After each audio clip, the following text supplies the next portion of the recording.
We keep the wildlife in the park because we have a fence. But sometimes, as nature would be, they break away from the fence. So while you are doing your morning walk, you might encounter a lion. Please be careful. It is not tamed, it is wild. Let me also inform you that Nairobi is the home of the United Nations Environmental Programme, the only UN agency headquarters in the global south. So, discussing matters environment, you are in the correct city. And if you need any referencing, the UNEP is right here. Let me also volunteer some additional information that Kenya, a few kilometers from where you are seated, scientists, including myself as a scientist, discovered and located the earliest remains of man on Earth. In other words, this is where humanity began. Before you guys went all over the place, in Europe and America and Asia and the rest of our continent, this is where we all began. And therefore, allow me to welcome you home.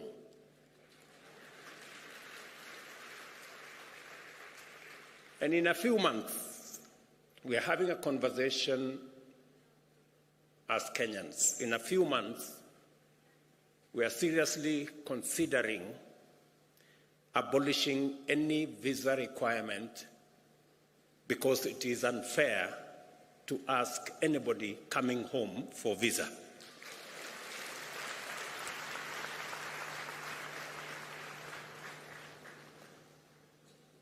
I welcome all the delegates who responded positively to Africa's call to gather at this inaugural Africa Summit. In order for us to imagine, design, and then build a future of prosperity for Africa and the world. You have just stepped into, let me take that again. You have not just stepped into a conference hall. You have entered the future, a future ripe with potential driven by global partnerships committed to African prosperity, inclusive growth, and a livable planet for all of us. Clearly, therefore, this is no ordinary summit. We are not here just to talk about Africa or climate change in the usual way, which often accentuates our divisions. You all remember the North versus South, developed versus developing, polluters versus victims, and the whole of that conversation. And even within our own government, sometimes we have conversations around economic development, so badly needed for us to achieve stable and dignified livelihoods, and is often cast as a trade-off with environmental stewardship as if they are mutually exclusive, when in actual fact, they are positively reinforcing. Let me be clear. These conversations are necessary. Africa's carbon footprint remains small, but the human toll of climate change is disproportionately high. The urgency to address loss and damage and to configure appropriate financial mechanisms for resilience grows with each extreme weather event and each bout of climate-induced insecurity. A complex interplay of needs and responsibilities is a daily challenge, but it should not lead to a deadlock. We must be alert to the fact that they can sometimes blind us to the bigger picture. Delivering prosperity and well-being for Africa's growing population without pushing the world deeper into climate disaster is not just an abstract proposition or a mere wishful thinking. It is a real possibility proven by science and affirmed by emerging experience. An opportunity-oriented focus on climate action is the engine for propelling Africa into a realm of stability and prosperity, elevating us to middle-income status and beyond. This context is precisely what sets this climate summit apart from others. It aims to unite us across neighborhoods, across sectors, across institutions, local or international, across country borders, across continents, and across generations. It is because we all have a shared stake in the Earth's ability to sustain life that we must envision together a future that embraces the values of equality, human security, and shared prosperity. Africa possesses all the necessary conditions to realize this future.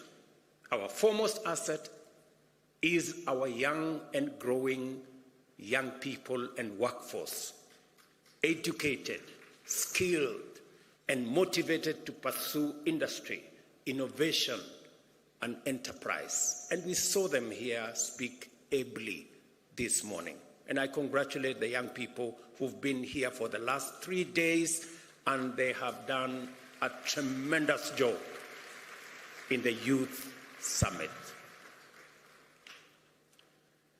We have ample renewable energy potential as well, and the natural assets and resources to green our own consumption, but also to meaningfully contribute to decarbonization of the global economy.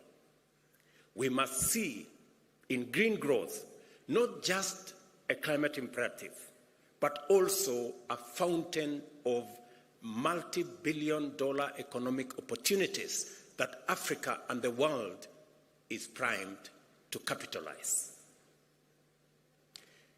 We are brought together by a clear understanding and deep concern about the inadequacy of our present means in terms of institutions and available finances to deal effectively with the magnitude of our collective threats and challenges.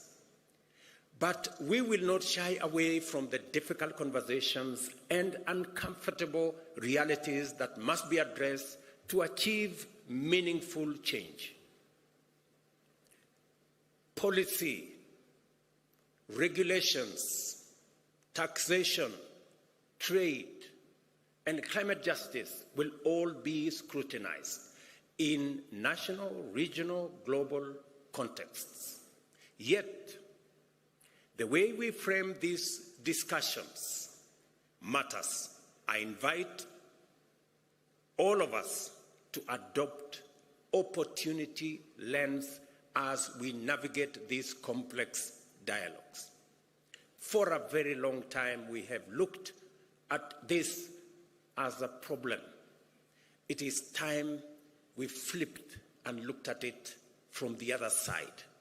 There are opportunities, immense opportunities as well. And that is why we are not here to catalogue grievances and list problems. We are here to scrutinize ideas assess perspectives so that we can unlock solutions.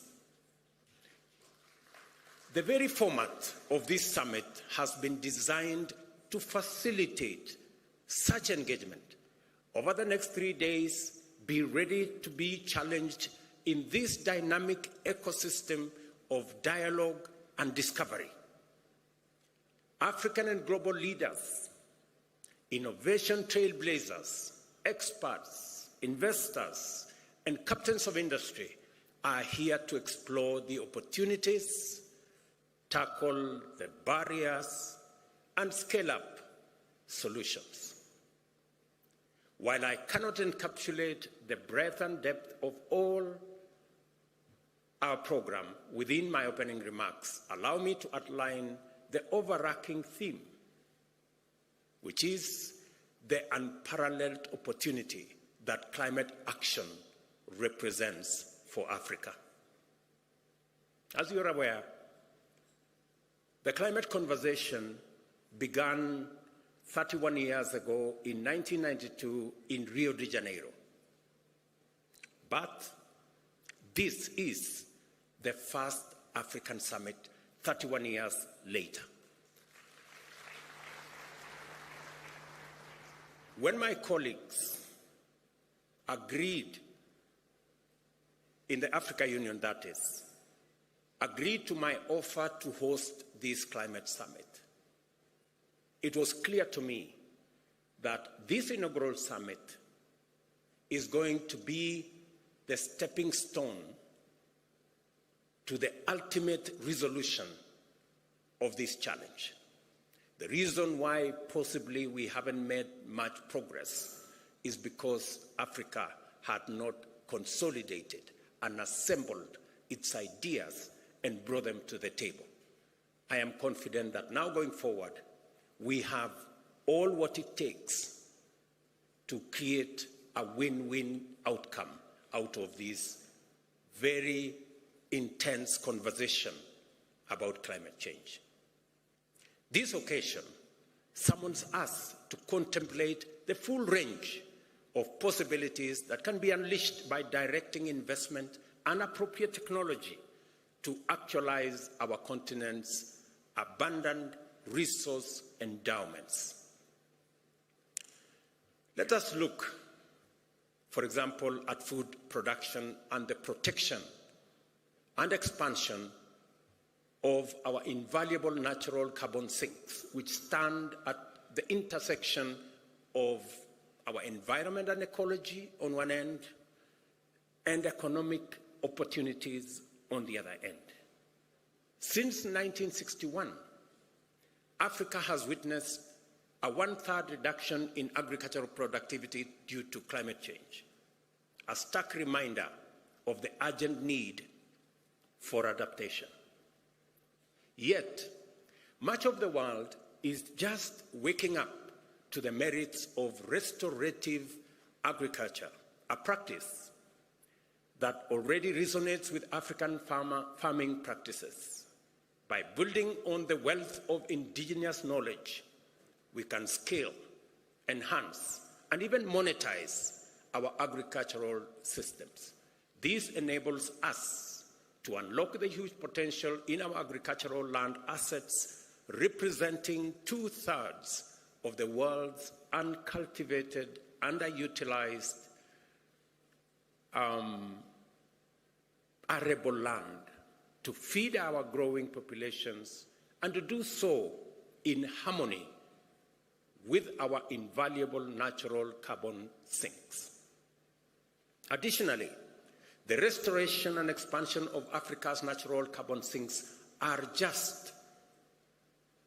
not just an environmental imperative. In fact, they are an unparalleled economic goldmine.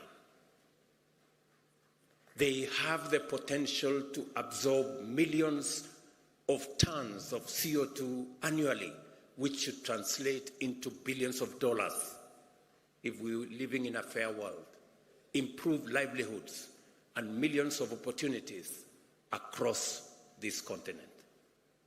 And I was having a conversation yesterday about a banker of one of the big multinational banks. And he was telling me about Africa's GDP. And GDP is about assets. It's about what you have. We have the carbon sinks that serves the world, cleans our environment, acts as sequestration of carbon that is produced by others. But we get nothing for it. It's not anywhere in our balance sheet.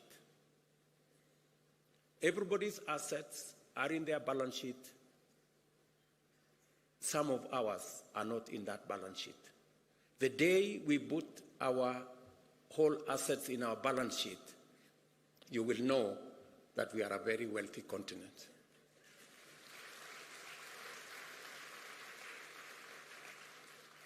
And let me say, we do all that, but it doesn't count for much. But we do it anyway, because we love this world, because it's our home. And that is why the conversation of North versus South must come to an end. Who did what? It's not a conversation that we have the luxury to engage in, because when the apocalypse happens, it will happen for all of us, for the entire humanity. Let me say this. We do this, and all of this comes while safeguarding our biodiversity. We are careful to make sure that is in place. Our renewable energy resources are not just environmental necessity. They are the ultimate catalyst of radical socio-economic prosperity. They can fuel sustainable development, drive economic growth, create jobs, and also uplift millions from energy poverty, all while reducing our carbon footprint continentally and globally. The possibilities are not just promising, they are transformative. Africa can power all our energy needs with renewable resources. The continent has enough potential to be entirely self-sufficient with the mixture of wind, solar, geothermal, sustainable biomass, and hydropower. In Africa, we can be a green industrial hub that helps other regions achieve their net zero strategies by 2050. In other words, what I'm saying is unlocking the renewable resources that we have in our continent is not only good for Africa, it is good for the rest of the world. Because we not only are driving our own growth, but we are ready to share these resources with the rest of the world, and by doing so, we will assist the rest of the world in ensuring that we move towards the net zero target that we all set for ourselves. And for Africa, renewable resources, it is not just the volume, but also the non-seasonality of our renewable energy that stands out. The nearly year-round sunshine makes Africa's solar potential particularly unique, perfectly suited to industrial energy demands, something that is challenging in other areas, especially in temperate climates. Kenya, for example, serves as a good example of what is possible. Our national grid currently operates at 3 gigawatts, with 93% of that power being renewable. Our ambition is audacious yet achievable: 100% renewable by 2030, and a 100 gigawatt grid entirely renewable by 2040. A serious challenge in bridging the investment gap in order to enable the continent meet its energy needs is the creation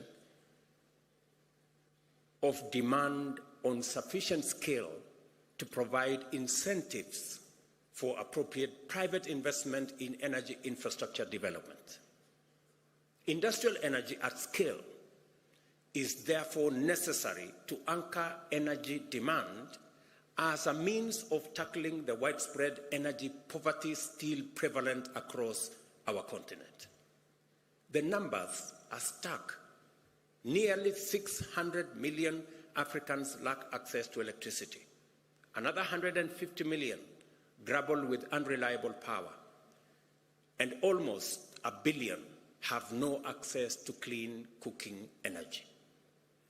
But the abundance of our renewable resources, the possibilities offered by new technologies, and opportunities created by new climate financing offers enormous possibilities for us. We have the capability to provide reliable and cost-effective energy access to all Africans by 2030. The green transformation of both production and consumption is not optional. It is an imperative.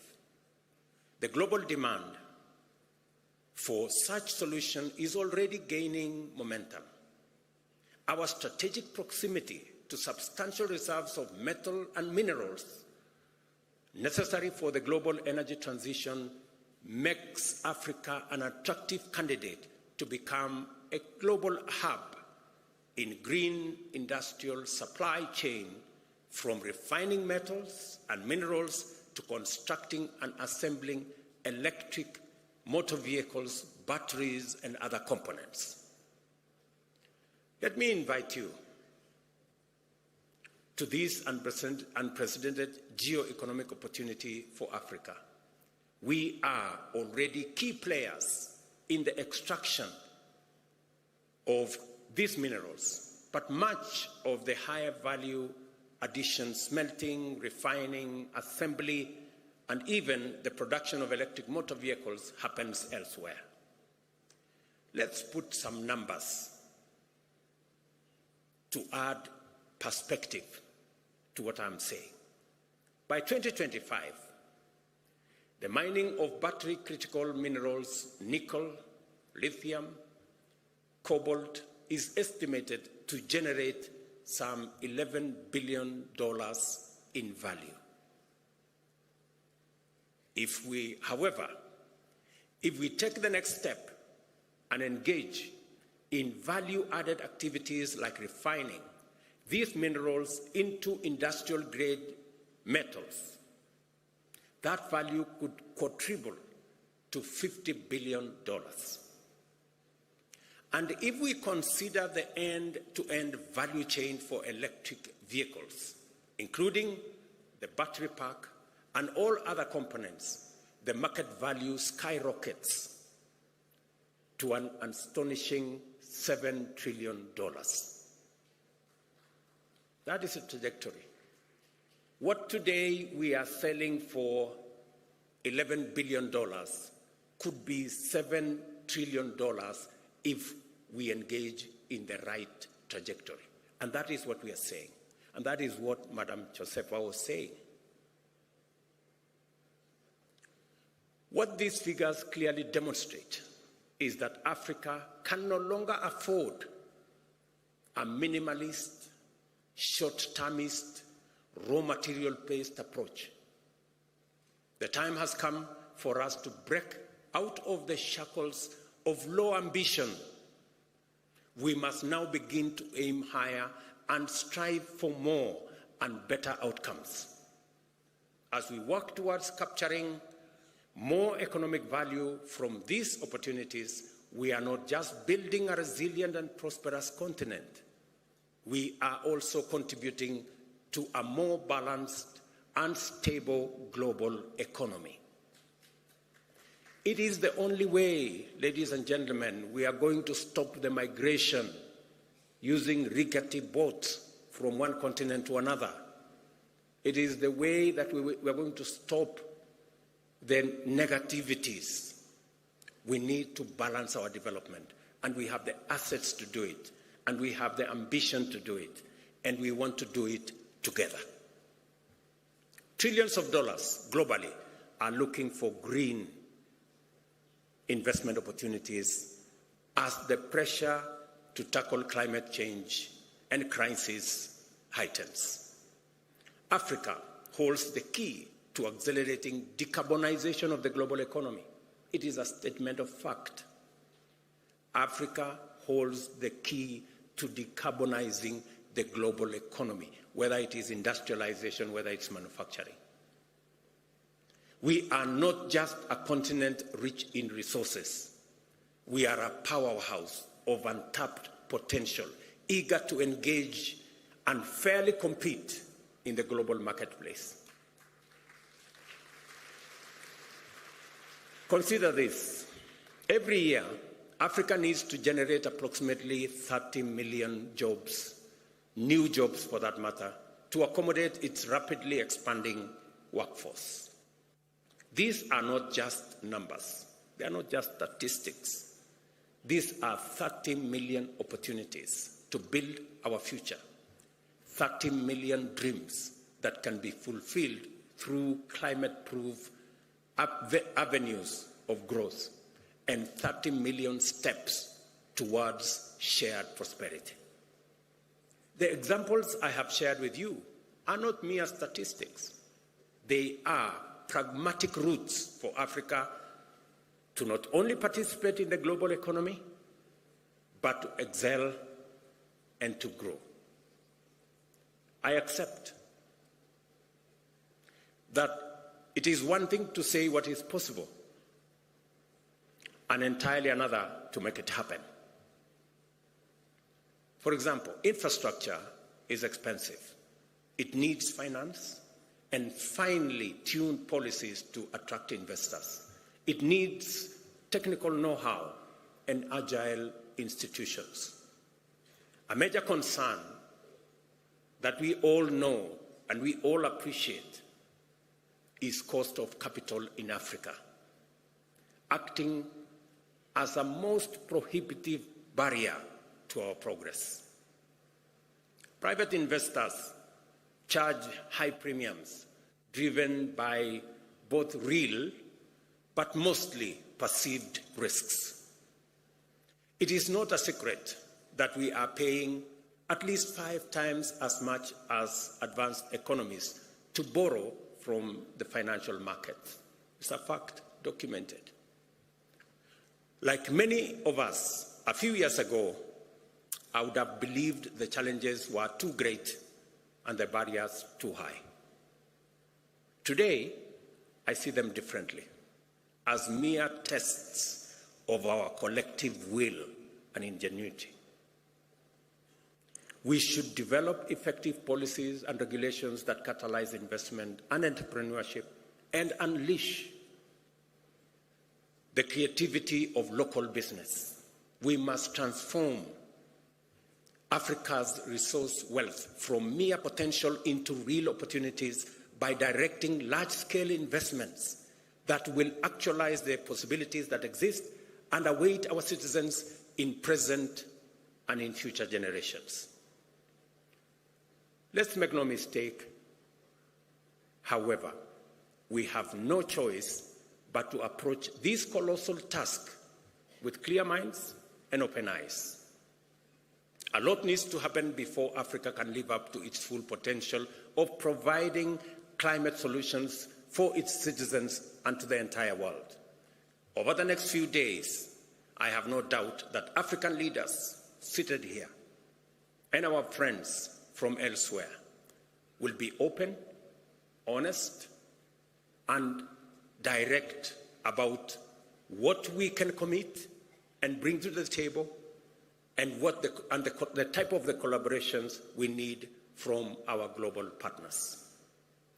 My call to everyone present in this historic summit is for us to work together and converge our efforts on African priorities. I urge everyone to make a contribution to our generation's unprecedented and highly consequential endeavor to catalyze climate action in a spirit of candor, collaboration, and courage. Let us imagine a pathway for different financial structures that can deliver on Africa's goals.